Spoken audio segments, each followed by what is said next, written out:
Pyramus और थिस्बी। बहुत अरसा पहले बेबीलोन के एक शहर में दो आस पड़ोस के घर थे। एक घर में रहता था एक नौजवान लड़का पिरामस और दूसरे में एक जवान लड़की थिस्बी।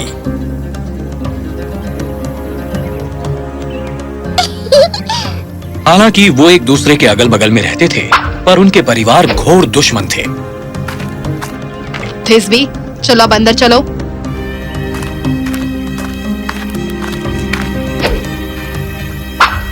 और अपने माता पिता की इच्छा के बावजूद थिस्बी और पिरामस अंत में दोस्त बन गए। और जैसे जैसे समय बीता, उनकी दोस्ती और गहरी होती चली गई और वो एक दूसरे के साथ और ज्यादा समय बिताने लगे। हे, थोड़ी धीमे चलो। क्या हुआ तुम्हें? तुम बूढ़े हो गए हो? बोलो पिरामस। हाँ? पिरामस।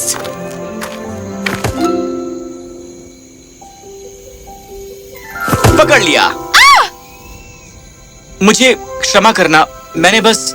नहीं, सचमुच ये मेरा कसूर था। क्या? नहीं, ये तो मेरी गलती है। मुझे वापस घर चलना चाहिए। हाँ, मुझे भी। मैं कुछ दूर तुम्हारे साथ चल सकता हूँ। कहीं कोई हमें इकट्ठा देख ना ले। हाँ, सही कहा तुमने। मैं इस रास्ते से जाऊंगा। कल तुमसे नदी पर मिलता हूँ। हाँ।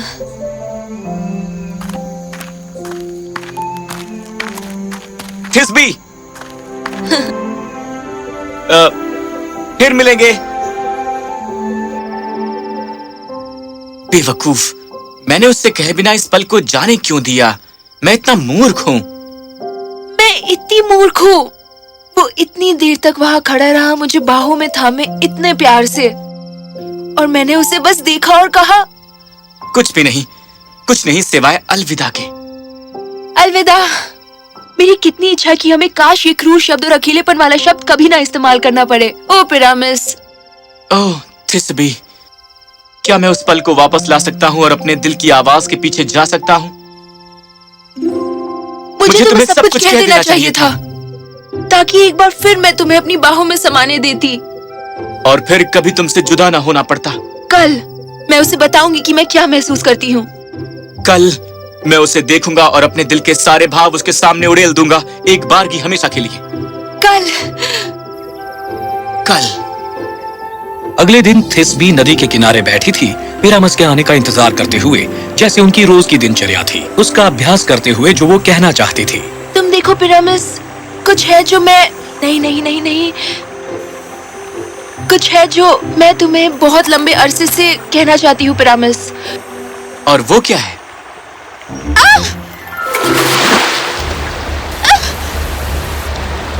थिस्बी!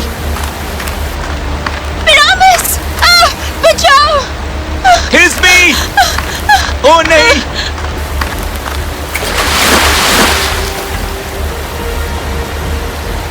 पिरामिस!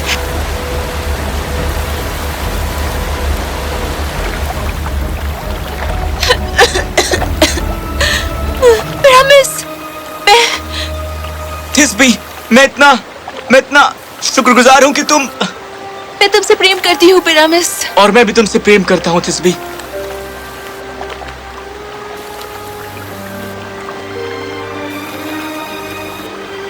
एक दूसरे से अपने प्रेम का इजहार करके साहस पाकर पिरामस और थिस्बी बाजार से चलकर गुजरे।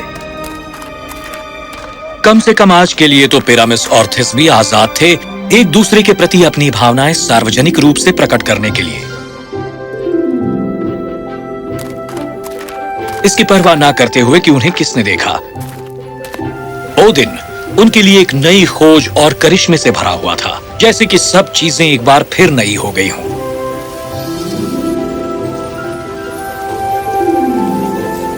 और जो सालों से एक दूसरे को देखते भी नहीं थे, अब खुशी खुशी साथ में समय बिताने लगे। और जब सूर्य ढल गया, पिरामिस और थिस्बी अपने घर लौट गए, इस इरादे के साथ कि अपने परिवारों के सामने वो अपने प्रेम को साबित करके रहेंगे। तुम्हारे ख्याल से तुम उस लड़के के साथ क्या कर रही थी बिटिया रानी? सर, प्लीज अपनी बेटी पर नाराज मत होइए।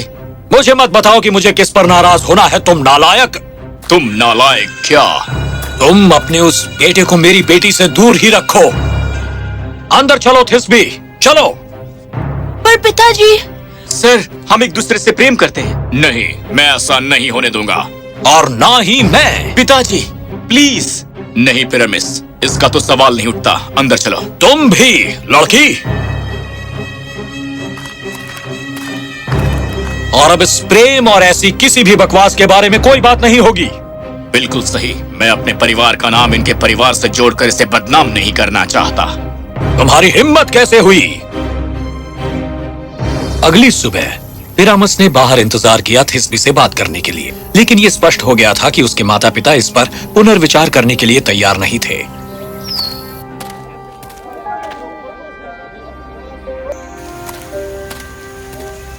उसने कोशिश की उसे ढूंढने की, पर वो कहीं नहीं मिल रही थी। दिन बीतते गए और पिरामस ज्यादा बेताब होता चला गया उसे देखने के लिए।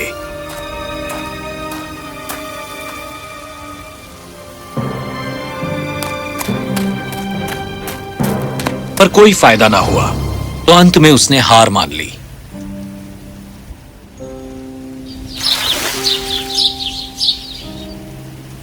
यहाँ तक कि पंछी भी मेरे आने का विरोध करते हैं। यहाँ वो मुझे दफन कर देंगे, एक टूटे हुए दिल वाले बेचारे लाचार को। थोड़ा ज्यादा ही मेलोड्रामेटिक हो तुम, तुम्हें नहीं लगता? हाँ? थिस्बी, यहाँ हूँ मैं। कहाँ? वो दीवार जो हमारे बगीचे के बीच है, आओ।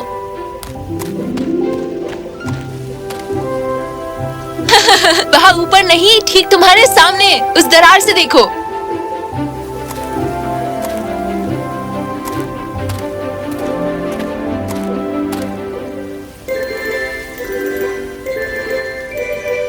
थिस्बी, हम अपने माता पिता को इसके बारे में पता नहीं चलने देंगे। मुझे तुम्हारी बहुत याद आई। मुझे तुम्हारी। मेरे माता पिता ने मुझे यहाँ रख छोड़ा है इस उम्मीद में कि मैं तुम्हें भूल जाऊं। क्या? वो ऐसा क्यों करेंगे? उन्हें डर लगता है कि कहीं हम मिलकर भाग न जाए। पर वो ऐसा क्यों सोचेंगे? पिरामिस, बस इतना ही? इतना ही? हम इकट्ठे भाग सकते हैं, फरार हो सकते हैं। एक बार हमारा विवाह हो जाए, फिर हमारे माता पिता को हमें स्वीकार करना ही पड़ेगा। तुम गंभीर हो? जरा सोचो इस बारे में। अगर हमारा विवाह हो जाए तो मैं तुम्हारे पिता का दामाद बन सकता हूँ और तुम बन जाओगी मेरे पिता की बहुरानी। फिर वो हमें एक दूसरे से मिलने से नहीं रोक सकेंगे, क्योंकि हम एक परिवार हैं। सही समझी थिस्बी, मेरी प्रिय। हाँ पिरामिस। मेरे लिए इस जीवन को और कोई भी जीवन जो आने वाला है उसे तुम्हारे साथ बिताना सम्मान की बात होगी। थिस्बी, क्या तुम मुझसे विवाह करोगी? हाँ पिरामिस। थिस्बी, मुझे अब जाना होगा। कल रात यही मिलना, अपने माता पिता के सो जाने के बाद। मैं मिलूंगी, तब तक ये 1000 साल जैसे लगेगा। और 1000 साल तक मैं तुम्हारा इंतजार कर सकता हूँ। थिस्बी, आ रही हूँ पिताजी। अलविदा मेरे पति। अलविदा मेरी पत्नी। अगले दिन पिरामस ने अपना दिन गुजारा और उसके हर कदम में उत्साह था और उसके चेहरे पर मुस्कान, क्योंकि वो बात जानता था जो दूसरे नहीं जानते थे, कि वो और उसका प्रेम हमेशा के लिए एक दूसरे के हो जाएंगे।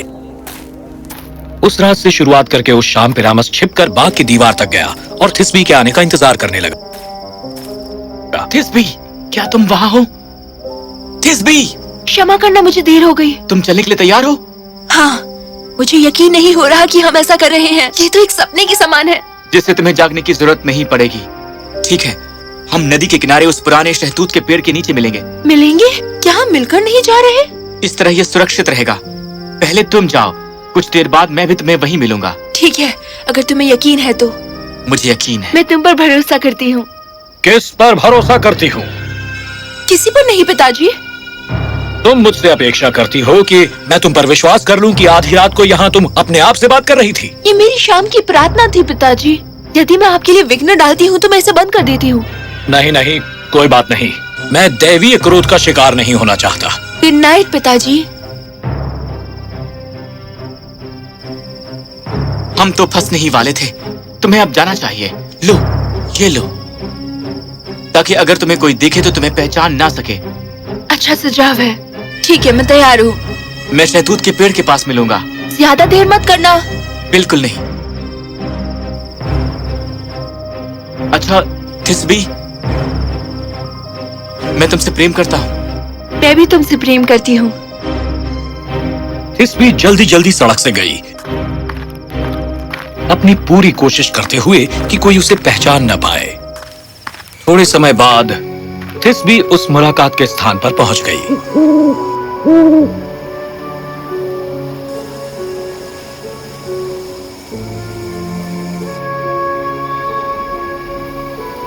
ओ पिरामिस, मेरे प्रेम, कृपया जल्दी करो। पिरामिस। अचानक एक बहुत बड़ी शेरनी अंधेरे से बाहर आई। उसके मुंह में एक खरगोश था। उसने थिस्बी पर अपनी आंखें गड़ा दी।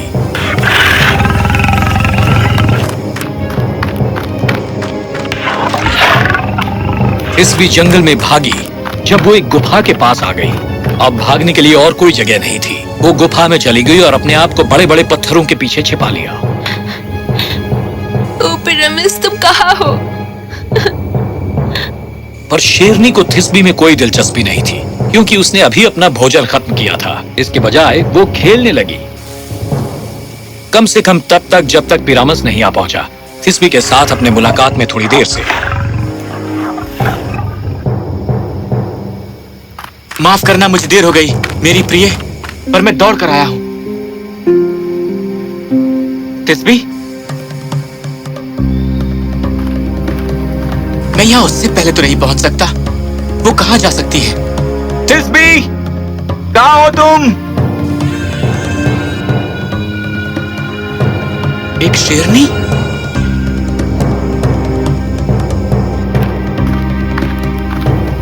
थिस्बी! थिस्बी! पिरामिस संभावनाओं के टुकड़ों को जोड़कर इस पहेली का हल ढूंढने लगा। एक संभावना जो बहुत ही भयानक लग रही थी। पिरामिस, क्या ये तुम हो मेरे प्रिय?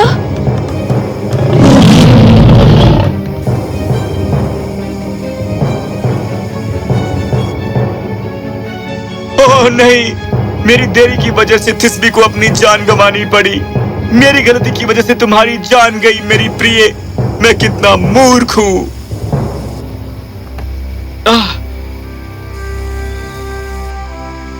काश कि मुझे इससे ज्यादा चोट लगी होती और मैं मर जाता। शायद मैं तब अपनी थिस्बी को अपनी आंखों से देख पाता। इस रात तुमने क्या भला किया? तुम नींद में लेटे रहे जब तुम्हारा प्यार तार तार हो रहा था। मैं तुम्हारे पास आऊंगा मेरी प्रिय, मेरी थिस्बी।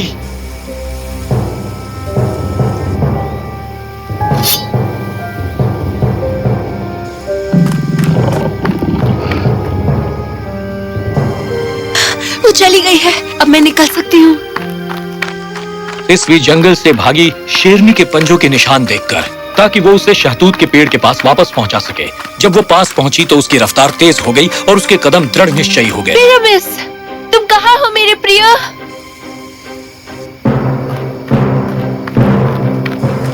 पिरामिस! ठंडे, तुम इतने ठंडे पड़ गए। ओह, ये क्या हुआ था? तुमने ये क्यों किया? तुमने सोचा कि मैं शेरनी द्वारा मारी गई हूँ और बजाय जीवन का सामना मेरे बिना करने के तुमने मेरे साथ आना चुना। पर मैं यहाँ हूँ पिरामिस, ठीक यहाँ मौजूद। कृपया मेरे पास वापस आ जाओ, कृपया।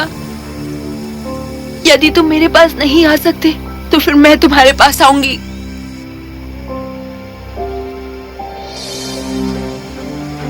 मैं आ रही हूँ मेरे प्रिय, धीरे धीरे मैं आ जाऊंगी। तो साथ साथ पले बढ़े बदकिस्मत प्रेमियों ने मिलकर जीवन के अंतिम मंजिल को पार किया।